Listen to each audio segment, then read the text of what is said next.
আজকে যাদবপুরে যে ঘটনা ঘটেছে, শিক্ষামন্ত্রীকে যেভাবে আক্রমণ করা হয়েছে, তৃণমূলের অধ্যাপক সংগঠনের অন্যতম সদস্য এবং আমাদের মুখপাত্র প্রদীপ্ত মুখার্জির মতো একজন ডিসেন্ট মানুষকে যেভাবে আক্রমণ করা হয়েছে, মারধর করা হয়েছে, তৃণমূল কংগ্রেসের আইটি সেলের রাজ্য কমিটির অন্যতম সদস্য কিশলয় রয় এবং যে যাদবপুর বিশ্ববিদ্যালয়ের ইউনিট প্রেসিডেন্ট ও টিএমসিবি, তাকে যেভাবে অন্ধ করে দেওয়ার চেষ্টা হয়েছে, তার চশমা ভেঙে দেওয়া হয়েছে এবং তৃণমূল ছাত্র পরিষদের প্রত্যেকটা কর্মীকে আক্রমণ করা হয়েছে। আমি বলছি, মমতা বন্দ্যোপাধ্যায় যদি 1 ঘন্টার জন্য তার ছাত্র ও যুব সংগঠনের হাতের বেড়িটা খুলে নেন এবং 1 ঘন্টার জন্য তিনি যদি বদলা নয় বদল চাই নীতি থেকে সরে আসেন, তাহলে আগামীকাল যাদবপুরে লাল পতাকা উঠবে না, এটুকু নিশ্চিত করে বলতে পারি। আমার অবাক লাগে সংবাদ মাধ্যমের বিশ্লেষক, আলোচক এবং সঞ্চালকদের দেখলে, তারা সরাসরি এটাকে এসএফআই এর গুন্ডামি বলতে তাদের কুণ্ঠাবোধ কোথায় হচ্ছে।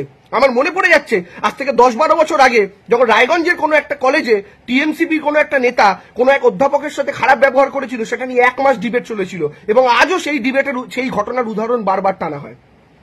আজকে এই একই ঘটনা যখন যাদবপুরে ঘটলো, একজন অধ্যাপকের কলার ধরে তাকে চড়থাপ্পড় মারা হলো, বুকে ধাক্কা মারা হলো প্রদীপ্ত মুখোপাধ্যায়কে, সেই ঘটনা নিয়ে একই রকম রিয়াকশন তো দেখা যাচ্ছে না টেলিভিশনের সঞ্চালকদের, টেলিভিশনের আলোচকদের, টেলিভিশনের বিশ্লেষকদের মধ্যে। আমি বুঝতে পারি না এই দ্বিচারিতা কেন। কোন কলেজে যদি টিএমসিপির ছাত্র পরিষদের সদস্যরা কোনো অধ্যাপককে ঘিরে, কোনো প্রিন্সিপালকে ঘিরে বিক্ষোভ দেখান, সেক্ষেত্রে আলোচনা শুরু হয়ে যায়, তৃণমূল ছাত্র পরিষদকে গালাগালি নিন্দা শুরু হয়ে যায়। কিন্তু একই কাণ্ড যখন যাদবপুর বিশ্ববিদ্যালয় হয়, অদ্ভুত অদ্ভুত শান্ত, অদ্ভুত শান্ত প্রত্যেকে, এবং একই রকম ভাবে তাই না, তার 1% রিপার্কেশন দেখা যায় না। আমি সত্যি সত্যি বুঝতে পারি না কেন এই দ্বিচারিতা, কি কারণে এই দ্বিচারিতা। আমি আজকে স্পষ্টভাবে বলতে চাই, টেলিভিশন চ্যানেলে সিপিএম এর এক প্রতিনিধি আজকে নির্লজ্জের মতো বসেছিলেন এবং সেই প্রতিনিধি বসে বক্তব্য রাখছিলেন। বক্তব্য রাখতে গিয়ে বলছিলেন যে ব্রাত্য বসুর গাড়ি, সেই গাড়ি একজন তাদের ছাত্রকে নাকি ধাক্কা দিয়ে চলে গিয়েছে। ওই সেই টেলিভিশন চ্যানেলের ফুটেজেই দেখা যাচ্ছে ব্রাত্য বসু যখন গাড়িতে বসে, সেই টেলিভিশন চ্যানেলের ছাত্রছাত্রীরা, সেই একই ছাত্রছাত্রীরা টেলিভিশন ক্যামেরার ফুটেজে দেখা যাচ্ছে তারা স্পষ্ট করে বলছেন পাথর নিয়ে আয়, পাথর নিয়ে আয়, এবং পাথর নিয়ে এসে তারা সত্যি সত্যি শিক্ষামন্ত্রীর গাড়ির কাঁচকে চুরমার করে ভেঙে দিলেন, গাড়ির ওপরে জুতো মারলেন। তারপরেও শিক্ষামন্ত্রী অপেক্ষা করবেন নিজের মৃত্যুর জন্য, কারণ ভেতরে তো তিনি পুলিশ ডাকতে পারবেন না। যদি ভেতরে পুলিশ ডাকেন, আজকে টেলিভিশন চ্যানেলে কিছু প্রাক্তন পুলিশ কর্তা বলছিলেন যে প্রশাসন ব্যর্থ হয়েছে। প্রশাসন ব্যর্থ হবে না, কি করবে প্রশাসন? ভেতরে ঢুকবে পুলিশ, ভেতরে ঢুকে শিক্ষামন্ত্রীকে বার করে আনবেন, পুলিশ ভেতরে ঢুকবে, আর পুলিশ ভেতরে ঢোকার পর আবার আপনারা 2014 সালে হুক কলরবের মতো একটা আন্দোলনকে প্রশ্রয় দেবেন। তখন তো আপনারা দাবি তুলবেন কেন পুলিশ ভেতরে ঢুকলো। একবার পুলিশ কেন ভেতরে ঢুকবো বলবেন, আবার একবার বলবেন পুলিশ কেন ভেতরে ঢুকলো না। আপনারা চানটা কি বলতে পারেন? আজকে শিক্ষামন্ত্রী যদি ওই অবস্থা থেকে গাড়ি চালিয়ে বেরিয়ে না আসতেন, তার গাড়ির কাঁচটা ভাঙার পর তারপরে তো তার মাথা ফাটানো হতো, তিনি বসে থাকবেন। তারপরে কান্নাকাটি করছেন কেন ছেলেটার ধাক্কা লেগে পড়ে গেল। গাড়ির বোনেটের ওপর যদি উঠে বসে থাকে, তাহলে পুজো করবে ফুলচন্দন দিয়ে। আমি ব্রাত্য বসুর জায়গায় থাকলে আরো জোরে গাড়িটা চালিয়ে বেরোতাম ওখান থেকে। আমাদের একটা কথা স্পষ্টভাবে বুঝতে হবে, সিপিএম রাজনৈতিকভাবে শূন্য হয়ে গেছে। যাদবপুরের মতো একটা জায়গাতে তারা বন্দী। যদি সত্যি সত্যি সরকার মনে করে, সত্যি সত্যি যদি সরকার অগণতান্ত্রিক হয়, যাদবপুর থেকে সিপিএম কে সরাতে 1 মিনিট সময় লাগবে না। কারণ যাদবপুরের আশেপাশে যতগুলো কলেজ ইউনিভার্সিটি আছে, প্রত্যেকটাতে তৃণমূল ছাত্র পরিষদের 500 থেকে 700 করে ছাত্র ছেলে মেয়েদের সংগঠন রয়েছে।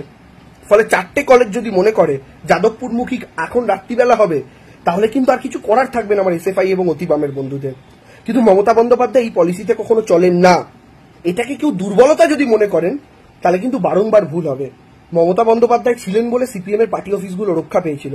কিন্তু সিপিএম যদি মনে করেন যে কাজ তারা অন্যান্য কেরালে করছেন, যে কাজ তারা এতদিন ত্রিপুরায় করেছেন, বাংলায় 2011 আগে করেছেন, আবার সেই কাজ করবেন। আমার অদ্ভুত লাগলো, মোহাম্মদ সেলিম বলছেন ব্রাত্য বসু নাটক করছেন। বাহ, ক্যামেরার সামনে দেখা যাচ্ছে তার গাড়ির কাঁচটা ভেঙে চুরমার করে দিল, মোহাম্মদ সেলিম বলছেন নাটক করছেন। সেলিম বাবু, এরকম আমাদের থেকেও না ভবিষ্যতে আপনাদের উত্তর পেতে হয় আপনারা নাটক করছেন। আমরা এরকম উত্তর দিতে চাই না, বিশ্বাস করুন। মমতা বন্দ্যোপাধ্যায় যখন পায়ে চোট লেগেছিল, আপনারা বলেছিলেন দিদি নাটক করছে, আর সেটা বলার পর মানুষ আপনাদের সত্যি সত্যি নাটক কোম্পানিতেই পরিণত করে দিয়েছে। আজ আপনারা নাটক বা যাত্রা কোম্পানি ছাড়া আর কিচ্ছু নন, কারণ বাংলার বিধানসভা এবং বাংলা থেকে লোকসভায় আপনাদের কোনো প্রতিনিধি নেই। আপনারা এই যে কাজগুলো করছেন এবং মমতা বন্দ্যোপাধ্যায় যে সহিষ্ণুতার পরিচয় দেখাচ্ছেন, সেটাকে আপনারা দুর্বলতা মনে করতে পারেন, কিন্তু সাধারণ মানুষের চোখে কিন্তু আপনারা আরো নিচু থেকে আরো নিচু হয়ে যাচ্ছেন।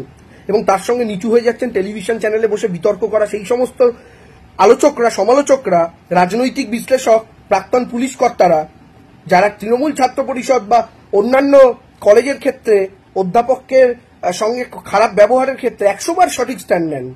তৃণমূল ছাত্র পরিষদের সমালোচনা করেন, কিন্তু যাদবপুরের ক্ষেত্রে যখন একই কাণ্ড হয়, চেয়ে বিভৎস কাণ্ড হয়, তখন আপনারা বেমালুম চুপ করে যান। আপনাদের ভাষা তখন, আপনাদের শব্দচয়ন তখন বদলে যায়, ব্যালেন্স করার চেষ্টা হয়ে যায়। একটু নিজেদের দিকে তাকিয়ে দেখুন।